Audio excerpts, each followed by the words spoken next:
وكنا قاعدين في السودان هناك يعني وبعدين ستات واطفال علشان نضربهم. احنا كنا في كابوس كنا بنحلم، ده كله كان حلم يعني. مش عارف يعني للاسف طبعا في بعض ما كنتش احب اتعرض ليه، انما بعض يعني ممكن اتعرض لبعض الصحف اللي هنا يعني، ده عايز اقولها يعني، عايز اطلع اللي جوايا لو امكن. طبعا طلع، احنا حابين نطلع كل مشاعر المواطنين. امبارح احنا فتحنا الهوا 5 ساعات عشان كل المصريين يعني كنت احب ان احنا يبقى كله في اتجاه الموقف الموجود، ما نتكلمش عن بعض يعني. برضو الاخوه الافاضل وحبايبنا في مصر اللي دايما بيحبوا يركبوا الموجه ويزايدوا ايوه، والتفاصيل بقى يعني ما كنتش احب اخش فيها، انما لا قول يا استاذ علاء. يعني امبارح والنهارده كنت بفكر اني اتكلم انما يعني الملخص يعني ان احنا واضح انك موجوع قوي يا استاذ علاء. يعني انا بس نفسي مره واحده ناخد كلنا موقف. انت حضرتك مش شايف ان احنا يعني كلنا واخدين موقف؟ بتكلم من القلب ومش مرتب ومش مش نفسي ناخد موقف واحد كلنا كمصريين. صحيح. رياضيين، انا ما بتكلمش سياسه ولا حزب، كله على عيني وراسي. دي قصه. يعني رياضيين، اعلاميين، فنانين، مثقفين، معارضين، حطوا كل التسميات والاسامي اللي انتوا عايزينها. يعني عايز اقول اللي كان في السودان وشاف وعدى في التجربه هو اللي اتألم وهو اللي تعب. هو اللي ما بقولش اتفزع. ان انا يعني ما انا بوضعي ان احنا ولاد الرئيس خدونا في عربيه، بس احنا قعدنا مع اللعيبه. انا عايز اقول لحضرتك يا استاذ علاء ان في ناس كانوا معاكوا في السودان، اعلاميين وصحفيين ورياضيين، كانوا معاكوا وشافوا التجربه وهم اللي اتفزعوا زي ما حضرتك كنت بتقول، وهم اللي بيزايدوا برضه دلوقتي. ما انا اللي بيوجع بقى اخ تامر يعني الاخوه في المعارضه صراحه، قد يعني برضه انا بشوف جرايدهم انا من النوع اللي بتابع كل حاجه يعني. فبيكتبوا النهارده وامبارح في كتير من الكذب والتضليل للحقائق. الاعلام المصري، الاعلام المصري، الجرايد زي ايه يا فندم؟ المعارضه. طبعا يعني في ناس قال لي لا ما تذكرش، ما تقولش. انا ما بيهمنيش يعني، اصل انا ما فيش حاجه تخبي يعني. ما تذكرش وما تقولش اسم، ما تقولش. لا انا هذكر واقوله بمنتهى الرقي والادب يعني. السيد ابراهيم عيسى، وكل التقدير والشكر والاحترام له اللي كلمته بنفسي لما كان كتب مقالة عشان يعزيني في ابني محمد وشكرته. قلت له اخ ابراهيم انا بكلمك وبشكرك على هذه المقالة. انت ياما كتبت كتير وبتعارض، بس يعني المعارضة تبقى بلاش التجريح. قبل ما يكون والدي في الرئيس وكده بلاش في تجريح، ما بلاش. عارض وقول واتكلم ان مش عاجبك، بس يعني في اسلوب برضه كده يعني. مقالات انا بتابعها باستمرار يعني. فكلمته وشكرته يعني. انما بقول له النهارده يعني بالنسبه للاخ ابراهيم وفي بعض الصحف الثانيه برضه غير الدستور. الاخ ابراهيم عيسى لو اقدر، الجريده بيقول النهارده يعني كلمه لو اقدر اقرا الكوتيشن بتاعه يعني. اتفضل.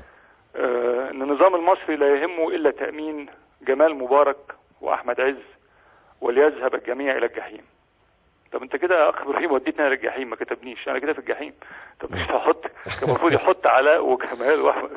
لا يهمه الا تامين. هو كتب جمال مبارك واحمد عز بس. وليذهب الجميع الى الجحيم، يعني انا في الجحيم كده في الطراوه. شكرا. وقد ذهبوا اليه فعلا. منتهى الفوضى والاهمال والعبث وغياب كذا. وكأن هذا النظام، ودي بقى اللي يعني، وكأن هذا النظام ومسؤوليه شخصيات مغيبة وبلا حول ولا قوة، ويتعاملون مع المواطن المصري باسترخاص لقيمته وإهانة. يعني ده كلام برضو يعني أنا كل أقدر أقوله للسيد إبراهيم يعني عيب يا إبراهيم، أنت هنا أخطأت. زي ما شكرتك على مقال كتبته وكلمتك بنفسي، هنا أقول لك عيب، لقد أخطأت. ما كناش أنا وجمال زي في مقال تاني برضو جوه في الدستور. قال لك ان هم هرولوا على معرفش هرولوا، لو اجيبه قدامي هنا ثانيه واحده. ان الجميع اللي راحوا يعني بصحبه برضه جمال وعلاء، وبعد نهايه المباراه ووجد النجوم. اصل هم انت عارف لما اجي اكذب يعني احبكها، انما ده احنا كنا في وسط الناس يعني ما ووجد النجوم وهم شخصيات عامه وجزء من الشعب المصري وجمهور المشجعين انفسهم محاصرين في السودان امام وحشيه جمهور جزائري متعصب وحدهم، بعد ان تحرك كبار المسؤولين والمصريين والانجال بقى وايه مهرولين الى مطار الخرطوم رغم علمهم بما يجري في الشوارع، وركب القاده وكلنا طائراتهم الخاصه عائدين الى مصر تاركين وراءهم الشعب مذعورا محاصرا.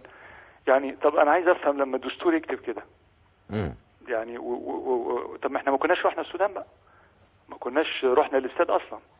يعني الجريده الكلام اللي اتقال ده يعني انا يعني عايز اعرف معناه ايه. يعني عايز يعني احنا لازم نفهم في موقف ولازم نساند بعض ونواجه الموقف ده مع بعض، مش نقعد نكتب ونقلب الحقائق هل ده بس يا فندم اللي توقفت عنده في الدستور وابراهيم عيسى؟ لا في كتير بقى، ما انا مش الجرايد، ما انا بالصبح عمال مش هقعد يعني في بس هو ابراهيم عيسى بالاخص ان انا كان كتب مقاله زي ما قلت كويسه في اعزائي وكلمته وشكرته، فيعني وقلت له انت مقالاتك دايما بتكتب وتنقد بس بلاش بقى التجريح، في تجريح، انما لما اجي اكتب كده يعني واكتب النظام والنظام في غيبوبه ولا وبعدين مقاله ثانيه جوه وهرولوا المطار على طياراتهم الخاصه، يعني احنا ايه مش فاهم، انا كده انا بتكلم بقى عن نفسي مش هتكلم عن نفسي، ما هو ده وصف كده يعني ده جبن، انا افهمها ان ده جبان، انا بتكلم عن علاء يعني ان ده علاء او جمال دول جبنه ومشوا مع الحراسات وجريوا وهرولوا على المطار وخدوا الطياره الخاصه وقال لك يلا عم تنداع احنا ما نسيبه. هل ده مع ان عايز اقول لحضرتك انه في الاساس في الحاله اللي كنتوا فيها في السودان ده اي حد كان يقول يلا نفسي واجري بسرعه في ظل الرعب والفزع اللي كان بعد موجود. المباراه مش عايزين بعد المباراه فعلا نزلنا طبعا وقعدنا في غرفه نفس مع اللاعبين وكل الناس كانت بتبكي عشان المباراه وقعدنا والاحداث مع اللاعبين وخلاص وفضلنا قاعدين معاهم تحت مده يعني، فما هرولناش للمطار على طياره خاصه. انتوا رجعتوا على طياره مصر للطيران يا استاذ علاء مش كده؟ ومش كده، مش ولا انا ولا جمال ولا الوالد ربنا على كده. لا ربنا على الجدعنه والشهامه والرجوله للسيد للدستور والاخوه المعارضين والسيد ابراهيم عيسى اللي بكن له كل احترام. صحيح. لا وبعدين انا عايز اقول لحضرتك حاجه يا استاذ علاء برضو علشان يعني بعض الناس اللي بتتكلم فكره ان حضرتك ابن رئيس الجمهوريه والاستاذ جمال ابن رئيس الجمهوريه ده لازم له تامين خاص، ما هو ما حدش قال ان علاء وجمال مبارك هم مواطنين في الشعب المصري بس لهم خاصيه معينه، هم انجال رئيس الجمهوريه، يعني لو حصل لهم حاجه هم بالذات هيبقى مشكله اكبر من انه يحصل مواطن عادي، لان في النهايه هي الفكره انا بقول ليه بنكتب كده يعني حتى يعني ده كله كذب وافتراء. طب لما اجي اكذب طب يعني ما اكذبش في موقف زي ده، اصل احنا في وسط الناس يعني، حتى انا كده صعبان عليا، انت شكلك يعني كده باين انه كده، طب يعني تتحبك يعني، اصل لما اجي اكذب يعني ما اكذبش كده وانا في وسط الناس واتكلم اقول بعد نهايه المباراه والهروله على المطار واخدين طياراتهم وتركين الناس وتركين الشعب، كلام يعني مش فاهم ليه وصالح مين الكلام ده. احنا مش المفروض نقعد نهاجم بعض، احنا المفروض ابراهيم او غيره كلنا مع بعض نقف وقفه، ان في مشكله وفي موقف حصل نقعد كلنا مع بعض ونتكلم ونواجه. احنا جلسنا زي ما قلت في الفندق بعد كده في المطار لاعبين ودارين، وكان في حتى شخص كذا واحد جم مفتوحين في راسهم قعدوا معانا وقلنا هناخده معاه الطياره، وفي طيارات كتيره طلعت قبلنا، احنا مش اول طياره طلعت، واحنا جايين طياره مصر طيران مع اللعيبه ومع ناس كتيره من الاخوه اللي كانوا معانا، احنا ما كناش لوحدنا، والدكتور زكريا وكل الناس قاعدين في المطار بيتابعوا وبينسقوا مع الامن السوداني، كل الشكر لهم ما تاخروش، ده ما قلت في حدود الامكانيات، وقاعدين بيتصلوا وبيشوفوا بيحاولوا ينقذوا، فيعني طيب معلش احنا ممكن برضو يعني نلتمس له بعض العذر، طبعا احنا لا يمكن ان ننتقد او نقيم زميل لنا في ملعب الصحافه او الاعلام، لكن في النهايه ممكن يكون المعلومات اللي وصلت له غير دقيقه او هو تبنى هذا الموقف، لكن في النهايه الجمله اللي حضرتك قلتها شديده الروعه، ان احنا نقعد ونتكلم ونتبنى موقف واحد علشان نستفيد من الحاله اللي احنا فيها دي. انا عايزين بس انا افهم ايه النظام لا يهمه الا تامين جمال او علاء وليذهب الجميع الى الجحيم. ما هو خلينا بقى بس نبقى شويه يعني ناخد موقف، يعني مش عايز برضو يعني ما على عيني وعلى راسي يا استاذ ابراهيم عيسى، بس نقي يا جماعه نقوا الكلام، ما فيش كده ليه؟ انت عايز ايه الصوره اللي عايز تديها؟ انا حتى بكلمك على ايه الصوره اللي عايز تديها؟ انت كده قدام يا ابراهيم استاذ ابراهيم عيسى قدام الناس هتخسر يعني في الكلام ده وفي الموقف ده انا هكسب وانا واثق، انا كده خدت بونت عندك. طيب انا كده هكسب قدامك يا ابراهيم في دي، لان انت ده كذب. ليه نكذب؟ بس ده شيء كويس يا استاذ علاء، يعني ليه نكذب؟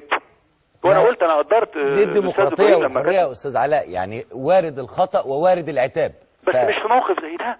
انا ما قلتش كده، ما تصورنيش ان انا جبان. ما هو انت ما تقول لك ان تامر او حد منكم يعني جري هرول على المطار وخد طيارته وجري وسبت الناس وساب المصريين في وسط الجزائريين بيتضربوا وبتاع، ما هو دي انا فاهم دي شهامه، دي مجدعه. انا بصراحه هعملها يا استاذ. لا ما ينفعش. ده انت بقى. لا طبعا في النهايه ما ينفعش. انا بس عايز اقول بقى ختام عشان ما ندوش الناس وما نطهقهمش.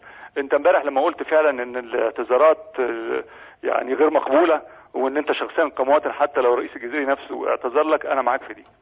انت معاه. لن نقبل اعتذار ولا رئيس الجزيري، انا ما اقبلش اعتذارات. اعتذر على ايه؟ وما حدش بقى يقعد يقول لي قوميه جزائر، معلش انا بتكلم برضه ولا حزب ولا انتماء لحاجه، انا مصري وبحب بلدي وبتكلم كشاب ودي اخر، مش هكلم تاني عشان الناس ما تقعدش تقول كل شويه هيدوشنا. ما حدش يجي يقول لي جزائر وعروبه جزائر طب دي فرصه كويسه قوي يا استاذ علاء. انت شاب مصري، لان الكلام ده كله مصطلحات دي انا شايف ولا بتودي ولا بتجيب. انت شاب مصري ومواطن مصري ورافض فكره الاعتذار، وهم مش هيعملوها واضح يعني، رافض اي شيء. شايف نعمل ايه؟ اكمل لو سمحت يا اخ حمدي. وبعدين لان في ناس بتقول لك في جزائريين كتير بيحبونا.